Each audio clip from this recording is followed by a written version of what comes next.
Good evening, everyone. Today is Monday, July 16th, 2012. Welcome to City Hall of Elmhurst. If you'd all please rise for the Pledge of Allegiance. Pledge allegiance to the flag of the United States of America and to the republic for which it stands, one nation, under God, indivisible, with liberty and justice for all.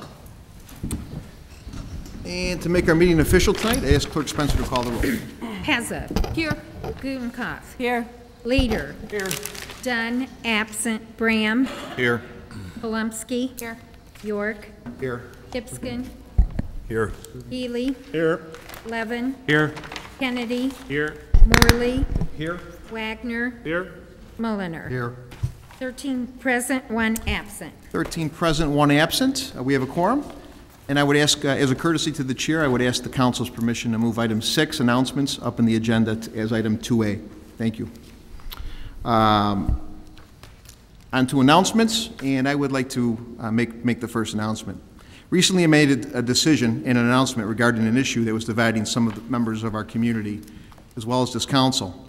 Acknowledging I would step down as mayor if elected to the county board was a very difficult decision for me to make.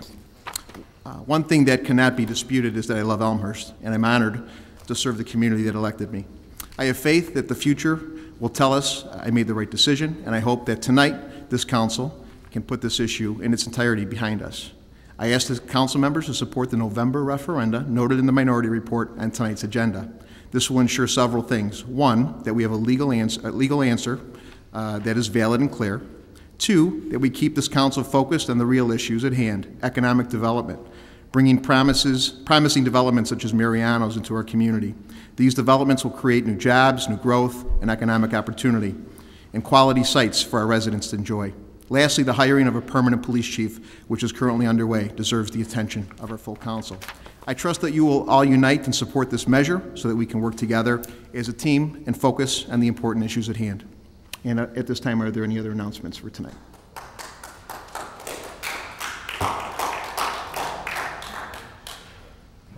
Anyone?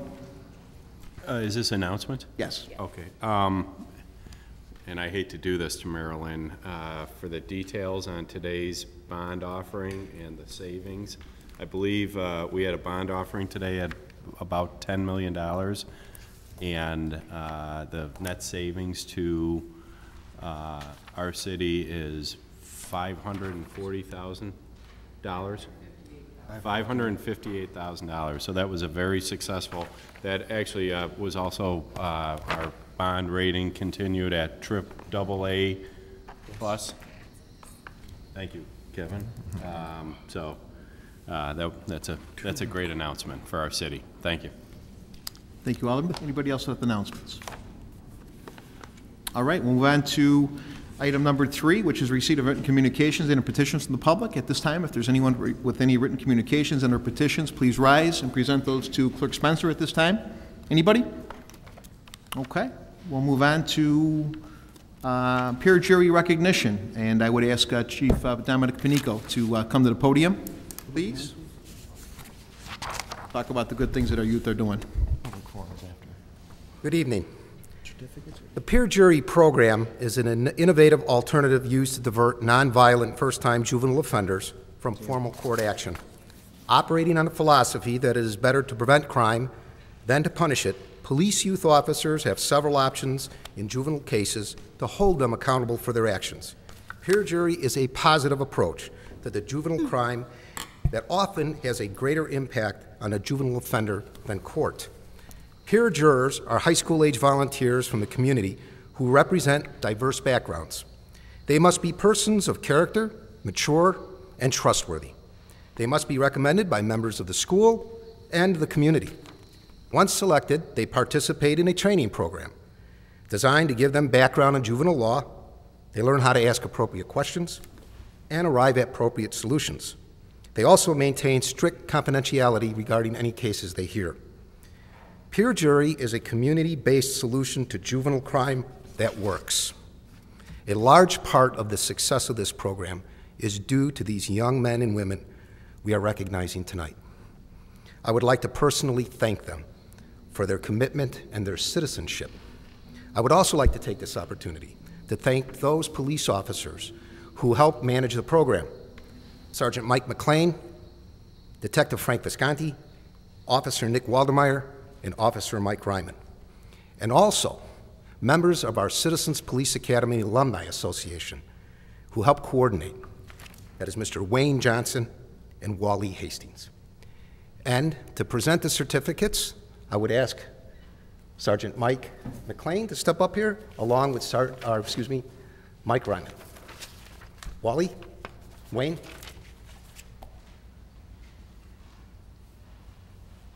Okay. We have 4 senior peer jurors who are going to be graduating and moving on to college very shortly, and we'd like to recognize them in person. And there are a few more that were not able to make it tonight, but I'd also like to read their names and recognize them. So when you hear your name, please come on up and make your way across the dais. Michelle Cernoski.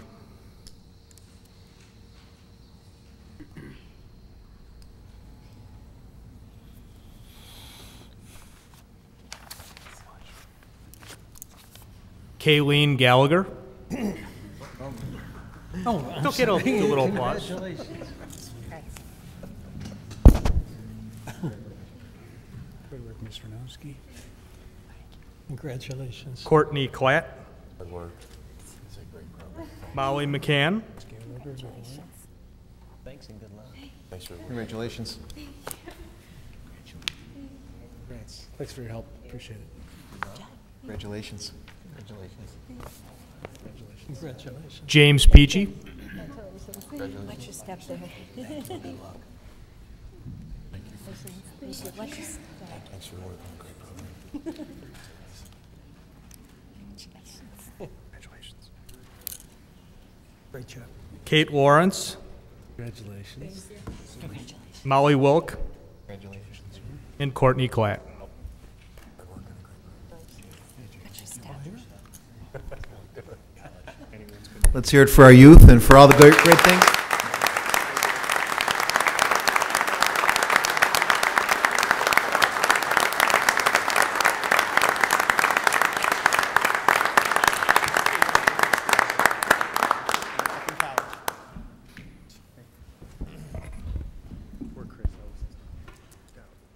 Also, special thank you to our leadership out in the police department today. Oh, absolutely.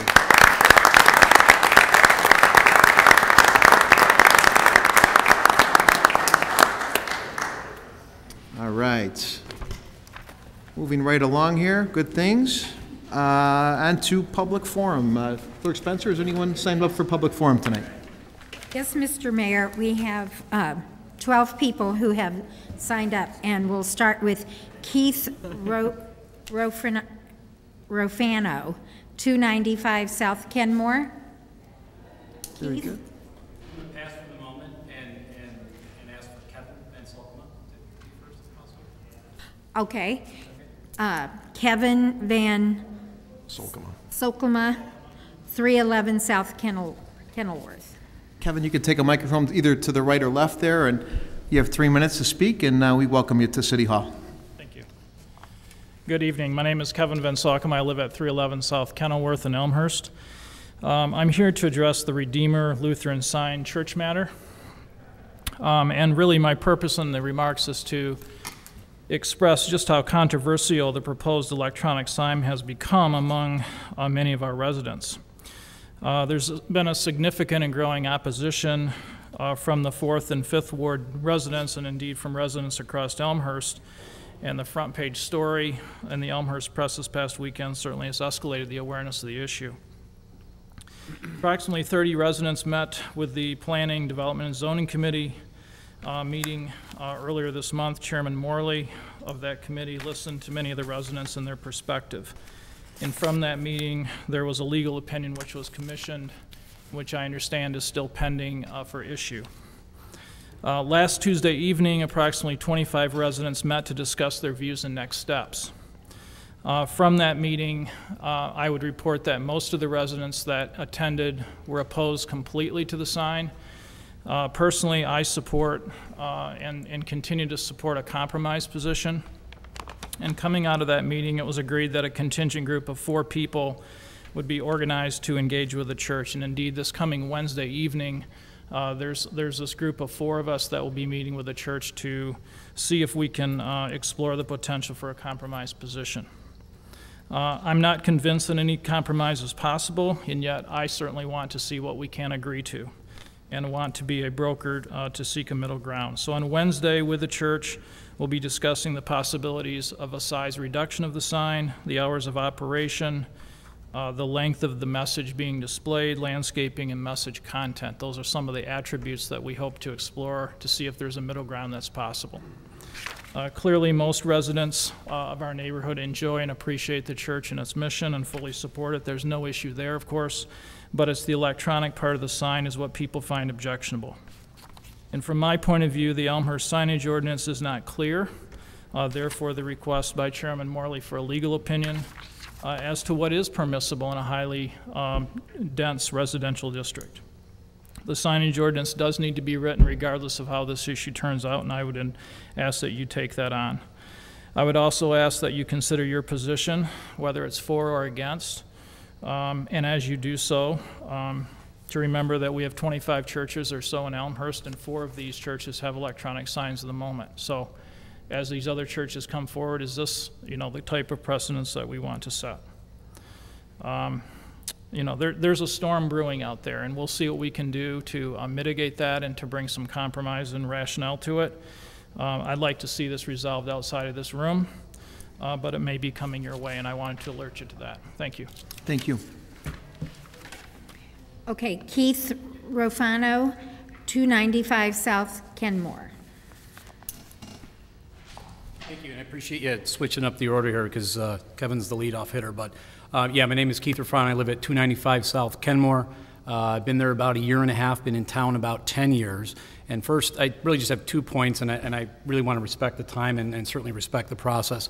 The first is that, I want to make it clear that there's a lot of learning that's gone on and a lot of discussion that's gone on with the set of neighbors surrounding the sign, but I think we are starting to recognize kind of what is the real definition of relationship. And the way that I see it, it's kind of 3 things. There's a discovery stage, and I'm sort of embarrassed to say that I'm learning some of the neighbors for the first time. But there is a discovery stage. There's a learning stage, get to learn each other a little bit and what the points and positions are. And then there's the compromise stage. So I think that, as a group, I feel comfortable in saying that we're sort of through 1 and 2 and really looking forward and hoping that this Wednesday we get more towards that compromise stage because, again, I think, the town is full of great people. And I have to say, again, I'm embarrassed to say that I didn't understand some of the processes. Now that I've seen it, I really am impressed with what I've seen with the city council and how decisions and discussions and quorums and everything come to the table. It's just been enlightening, and can't wait to bring my son to one of these things. But anyway, I just wanted to make sure that I added that there is a relationship perspective here that we are keeping in mind. Thank you. Thank you, sir. Matthew J. Williamson, 421 North Oak Street. I'm sorry. Oh, he's just thinking he's signing in. Okay. Okay, that's fine. Thanks. Next, we have Mark Daniel, 125 Harbor Terrace, Elmhurst. Good evening, everyone. It's not often you'll see me outside of a suit in front of any city council. It's the first time I've been in front of you, actually, since you brought on a great attorney. Mr. Storino will be asked, hopefully, with the adoption of the minority report, to look into this referendum. And I was just hoping that sometime during the course of the meeting that there might be a discussion of what's to play out so people would understand the terms of the referendum and how it's being prepared, however it is that Mr. Storino is directed to act. I have been involved in the issue. I am going to be very careful to say that it's not personal to anyone on this council or in this room right now. It's just something that I've always believed, and I've found that many voters believe, that there are many public offices for many people, and spreading it out is better for the overall representation of the community and the county. So I appreciate the mayor's comments tonight. I truly do, and I hope all of you understand that it has become an important issue, and you've got a lot of people that are out there looking at this thing, some for different reasons than others, but I think a good governance perspective controls here. So thanks again for paying attention to the issue. Thank you. Next, we have Gilbert Fisher, 586 North Van Auken. Fisher. 586 North Van Auken. A couple of weeks ago, we had a meeting at my house where we had a big dinner, and me being me, I complained to my kids, who are all in their 40s, about my taxes on my house. The kids laughed at me. Oh, you're always complaining about taxes and blah, blah, blah. And one of them went to a computer and got up on a computer screen and everything, and he looked at me and says, "Dad, you're getting shafted worse than you think you are." Dad's right for a change. The first time since Christmas, Dad's right. The computer spit out this. My 2009 taxes on my house were 5.6% higher than my 2008 taxes. My 2010 taxes on my house were 12% higher than my 2009 taxes. My 2011 taxes on my house, which I have to pay now, are 6% over my 2010 taxes. In 3 years, the taxes on my house have gone up over 20%. And being me, I checked back a little further, and if you go back to 4 years' taxes on my house, right now, they're over 30% higher. In 4 years, the taxes on my house went up over 30%. You are my government. What is the matter with you? My wife is 77 years old, and she's cleaning our house right now so we can sell it and get out. When you have a government that flies that damn flag there, force you out of your house, there's something wrong. I worked 37 and a half years for the Lombard Post Office as a postman. I paid 11% of my salary into my retirement, and now 15 years into my retirement, I don't have enough money to live on and pay the taxes on my house. My wife worked all her life. We sent our 4 kids through colleges. There were no student loans. They worked, we worked. When they got out of college, their college tuition was paid in full. We're not bums. My wife gets $860 a month in Social Security for working all her life. This government has to be destroyed. When we move out of our house, I'm moving into the room right over here, my wife and I. Mr. Fisher? You can put in a refrigerator and a shower for us. Thank you very much. Thank you, Mr. Fisher. Next, we have John Robeletti, 625 West Gladys.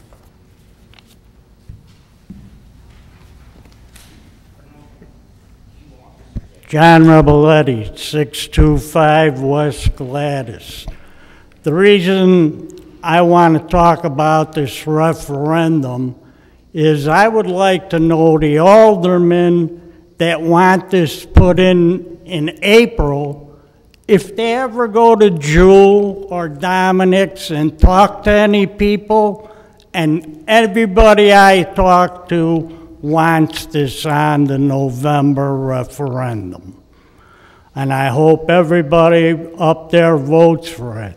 And the second thing is I'd like to know, why do we need 3 more TIFs? I can see maybe 1, and then we're talking $160 million for the 3.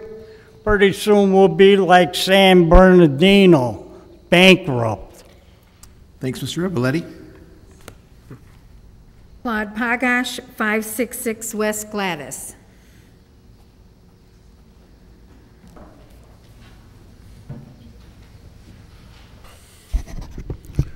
My name's Claude Pagash. I live at 566 West Gladys.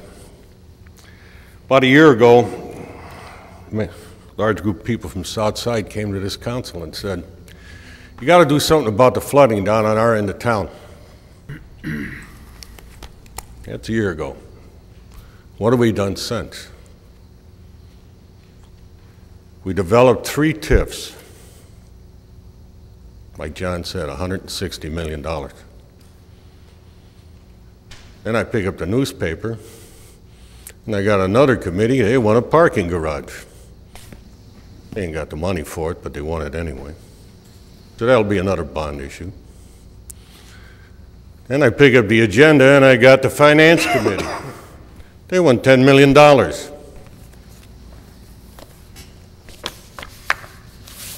Then not going further down the agenda, we're buying the gas station. Just what we need. That way the city trucks don't have to go all the way down to the other end of town to get fueled up. With these TIFs, and I don't care who pays for them, what you're doing is you're taking property out of the taxing body. All these bonds, all these purchases, the only people you're hurting are the residents,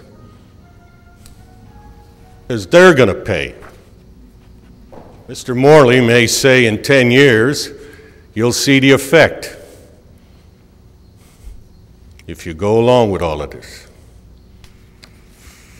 Well, for 10 years I will see the effect of paying off endless bonds. And when Kennedy finally decides with this council to do something about the flooding, he ain't going to correct it all, and he comes in with his bond issue, I'll be paying again. Not the businesses, but the residents. And I have looked at my assessed taxes for the city of Elmhurst. If inflation was based on the assessment increases in my property taxes, I'd be going to the store with a wheelbarrow to buy breakfast. And that's where you're putting the residents of this town. So if you're going to vote on all these bonds, go ahead and do it. You're only paying 14, 15 thousandths of the bill. And don't forget, the county has already slapped the elderly in this town.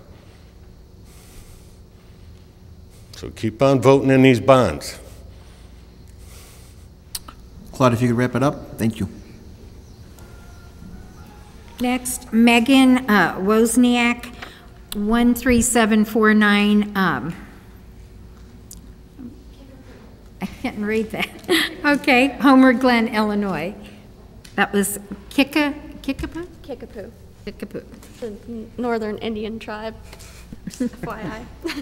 Hi, my name is Megan Wozniak, and I am a resident of Homer Glen, Illinois, but I feel that I am a resident of this beautiful city of Elmhurst since I have spent the last 4 years here dorming at Elmhurst College, graduating with honors this May in degrees in history and psychology.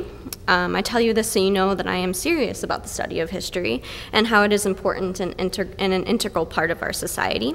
We have to promote history as early as possible to spark an interest in where we have been and to set in motion the direction we would need to take. It was while attending college that I discovered the remarkable gem, the Elmhurst Historical Museum. There are just so many wonderful things that I can say about this museum, but I don't have enough time in the few minutes that you allow me. This is my second year volunteering there, and I still get excited every time that I take the long drive from home up to here to the museum. I enjoy working with the staff there and the volunteers, and my favorite part is the kids, who often bring endless smiles and laughter. It's wonderful. And I don't believe that the Elmhurst Historical Museum is like other museums. It is fun with a capital F, with intriguing interactive exhibits. Even the youngest children are held captive by all they see and do.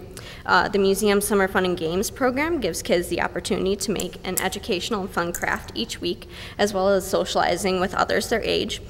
They just think that they're having fun, but actually they're learning about the past and relating it today. So I have some questions. Did you know that Chicago was the candy capital of the United States, and that during the 1920s, approximately 1 out of every 3 candy bars that you would purchase would be made here in Chicago? That the Snickers bar is actually named after the pet horse, and that it takes about 600 to 800 licks to get to the center of a Tootsie Pop. So, also, of course, where would the museum be without the fantastic staff?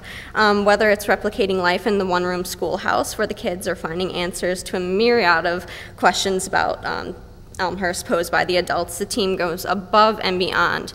And they're just some of the nicest people you would ever meet, and they delve into the issue with such passion and get excited about being able to provide some of, these answers that everyone has. I only wish that more residents of Elmhurst would realize what a gem that they have here at the Historical Museum. Not that it isn't well attended, but I think that more people need to know what the museum offers and the great programs that are available and the team that keeps it running. It is an exciting and worthwhile destination in town, from the exciting exhibits to the big events held at the museum and the schoolhouse. The Elmhurst Historical Museum strives to provide something for everyone. Thank you. Thank you, thank you. Before we go to our next speaker, in relation to this, I don't normally interject, but we have a rare situation. We have our state representative, Dennis Rebelletti, in the back. He brought home a lot of dollars, grant money for our museum, including the one-room schoolhouse. So Dennis Rebelletti, you get a round of applause.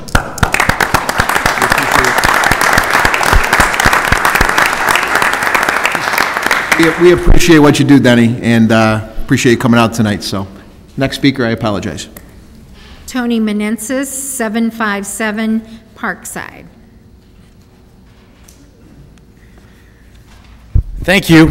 Throughout this process, I haven't been playing small ball, right? Because this isn't a small ball issue. And I've tried to be genuine, and I've tried to do it with wit. And I have to say to Mayor DeCiani, thank you for your support of the minority report tonight. It would be disingenuous of me to say that I don't appreciate it, that I'm not actually jaw-dropped shocked. And I gotta say, and that's what I've been waiting for. And so now I ask that his 4 appointed committee chairmen join us so that Tamra Brenner here doesn't have to walk around and grab another 1,000 signatures. This is simply send it to the people. And it is about government structure. And there is no better time than November when we come together as a nation to choose a president. It is when the highest voter turnout will be. In April, we will filter half those voters away. And what we learned from Attorney Siegel's opinion is that the Illinois Constitution says hand this to the voters. So there is no more appropriate time than when we pick a president. And democracy is protected at the local level. It is a bottom-up system, not a top-down system. And that is why the fight to preserve one person, one elected office, had to be fought for so hard at the municipal level. Because if it escapes us here and it gets to Springfield, which we saw it go, right? It's stripped and it'll never come back. And that's why I brought my 10-year-old son up here. And here's how I taught him about dual duty. I said, what do you call it when a guy has all the jobs in the government? And he says, I don't know. I said, you call that guy a king. And he said, oh, I get it, Dad. That's the difference between a king and a president. And I said, that's why George Washington handed his keys to another guy and says, I'm going back to my farm. And that's why we're here. So I am going to be genuine. Thank you. And I would ask you to join the mayor in support of the minority report. Thank you. Frank Canellino, 790 South Hawthorne. Like Tony, I had 5 things I was going to ask tonight of the Finance Committee, and I'm not going to have to ask them tonight, I don't believe anymore. I'm keeping these just in case. But I feel that I want to personally commend Mayor DeCiani for his statement today. I thought it was great. It shows that Pete is serious about accountability and transparency in government. I think we should commend him. He did a good job here. He did the right thing. And I think that all my questions have been answered tonight by Mayor DeCiani. Thank you, Pete. Thank you. Tamra Brenner, 137 North Caroline Avenue. Tamra Brenner, 137 North Caroline. I also am quite pleased to hear the mayor's announcement today. Thank you very much. I hope that we now see a 13-0 vote in favor of the minority report. If I understand the process correctly, what we are going to be seeing a vote on tonight is a committee report, and that does not complete the process that needs to happen before council to get this referendum on the ballot. There is going to need to be the approval of a resolution at the next council meeting, hopefully on on August the 6th, and failing that on August the 20th, and I certainly hope to see a similar turnout and vote on that date.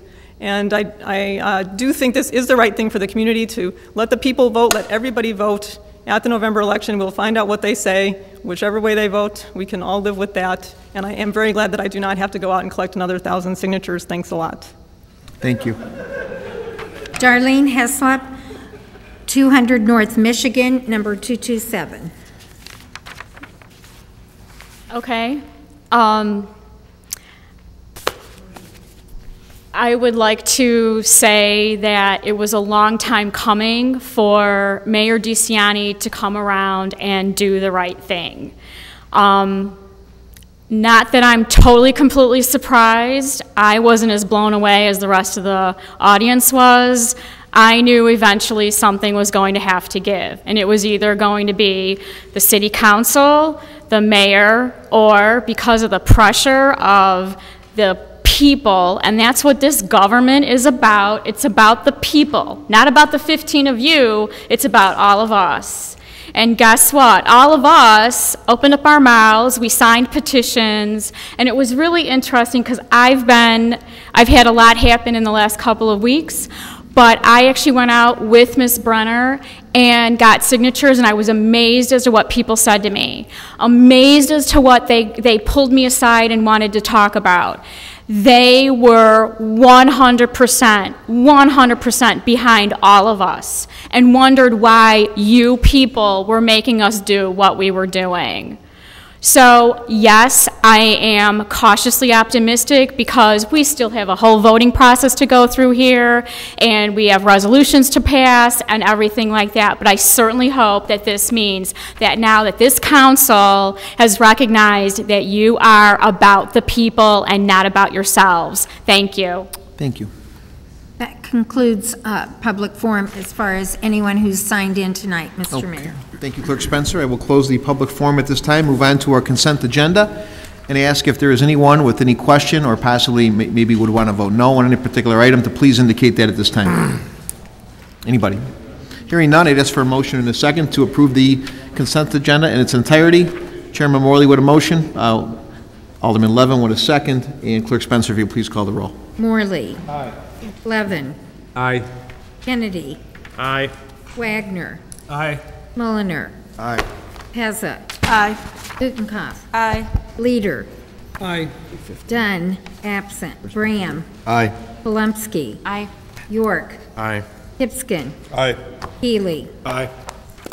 13 ayes, 0 nays, 1 absent. 13 ayes, 0 nays, 1 absent. The consent agenda passes in its entirety. Item 8A, which is a recommendation. Clerk Spencer, if you could please read the recommendation of the majority report, I believe. Yes.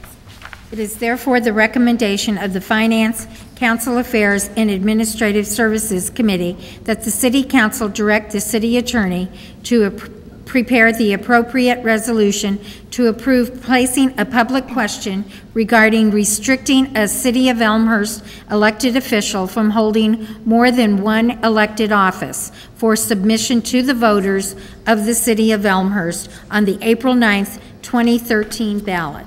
Respectfully submitted, Finance, Council Affairs, and Administrative Services Committee, signed by Stephen W. Hipskin, Chairman, and Scott Levin, unsigned by Kevin L. York, Vice Chairman, and Mark A. Mulliner. And at this time, I ask for a motion and a second. Put this on the floor, please. Chairman Hipskin, and seconded by Alderman Levin. Chairman Hipskin. At this time, I'd like to substitute the minority report for the majority report. And we have a second by Alderman Levin. And discussion on that particular item. Alderman Mulliner.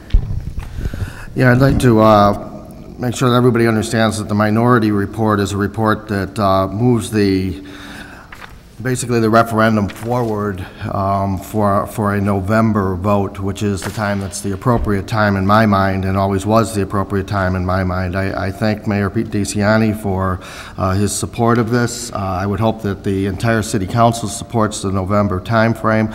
I think it's the right time. One of the questions that came up in public comment that I just do want to spend a couple of seconds addressing is what's the process at this point? And basically the process is if we approve this report, a resolution will be put forth by the city attorney, and it will be brought forth in the next council meeting, which will be August 6th. Then that will be approved, and that then will be forwarded on to the county, which then will put it on the ballot for the November 6th election. And then this process is finished from the city perspective, and it's just an education process for the community to continue the process of making sure that the public understands what this vote is all about. And it's about one person in one office. This discussion has never been about an individual. It's just been about what's right for the public and what's right based on the Constitution. So I would hope that everybody supports the minority report, and we can move this process forward. Thank you. Thank you, Alderman. Anybody else? Very good. I would ask, let's do this by voice vote. All in favor, say aye. Aye. Aye. Anybody opposed, say no. Okay, that minority report passes. And we move on. Oh, is that substitute motion? That was a substitute motion. Okay, so now we go to the underlying motion? Yes. Okay, so we'll have to do one more. That's the motion to substitute. Now we'll go to the minority report and, no, minority report. So. Because it's a report. Just do a voice vote? Yeah, voice vote would be sufficient. I'll need another voice vote. All in favor of the minority report? Then we need a motion? In a second. I think it's already moved. It was moved. It's already moved. Majority. Been moved. Substitution What we did for was the minority for the substitution, so majority. it's you two. Now we're just voting on the report itself. The underlying report. Yeah, we want to get this right. Yeah. All in favor for the minority report, say aye. Aye. All opposed, say no. Ayes have it, and the minority report passes. On to item 9, reports and recommendations. First report from myself. We are on storm cleanup, as you could well imagine. We appreciate the residents' patience. We appreciate the help and cooperation of District 205. If you look at Emerson School up on the north side, it is flooded with trees. We are trying to get the streets cleared as quickly as possible, the parkways, et cetera. City Manager Grabowski, Director Hughes have been working tirelessly to get this done. We appreciate all the hard work. We've got private contractors, and Allied Waste has been cooperating as well too. So we're working around the clock trying to clean up our community, and we do appreciate the patience of our citizens and for the tough week we had over the 4th of July. So with that, that's it from me. Anything from City Manager Grabowski? If I could just add a few more details Sure. to the storm damage. Talking with Director Hughes today and talking to the Forestry Department, just to let everybody know our highest priority remains the immediate hazards like broken limbs and damaged trees, to get those out of the way and safe. Our crews have been working 12-hour days since July 1st, including an 8-hour day on July 4th and all Saturdays. We've rented extra equipment to come in and get this done quicker, including some grapplers, log loaders, chippers, and a couple semis to help us haul everything away. As the mayor said, Public Services has been cleaning up debris. In fact, this past Saturday they brought in 25 trucks just to flood the area and get rid of the debris, so we appreciate their cooperation. And we have approximately 150 trees that are going to have to be removed due to the storm damage. And that's just on public property. That's not including private. So to date, our estimated cost for the storm are about $118,000 just in cleanup. So thank you to the Public Works Department. They've been working hard to get that as clear as quick as possible. Very good. Alderman Healy. Thank you, Mr. Mayor. A related question, I was going to bring up another business, but as long as we're on the subject now. The Monday after the storm, ComEd was scheduled to come in and give us an update. Do you have a revised date yet, or have you talked to ComEd about when they can come in and then present that? We did talk to ComEd. We had tried for tonight, but they weren't available tonight, so we're looking to the next council meeting. So tentatively August 6th? Tentatively August 6th. As soon as you get that date, can you once that's confirmed, can you pass that around? Because I've had several people ask me that they want to make sure they're made aware of that. Sure. We'll do that. Thank you. Absolutely. Alderman Brown. Thank you, Mr. Mayor. 2 items, and it's a request of either the city manager or yourself, Mayor. One of which in regards to Marianos and the progress of those discussions, if there have been any additional discussions. I know even as late as of today, I received a phone call from one of my residents being concerned because I don't see the Mariano sign on that piece of property anymore, which, in all joking aside, it might have been blown away from the storm that we had that week. But if one of you or both of you can elaborate on the discussions, are they still at least considering this coming to the city of Elmhurst, and give an update there.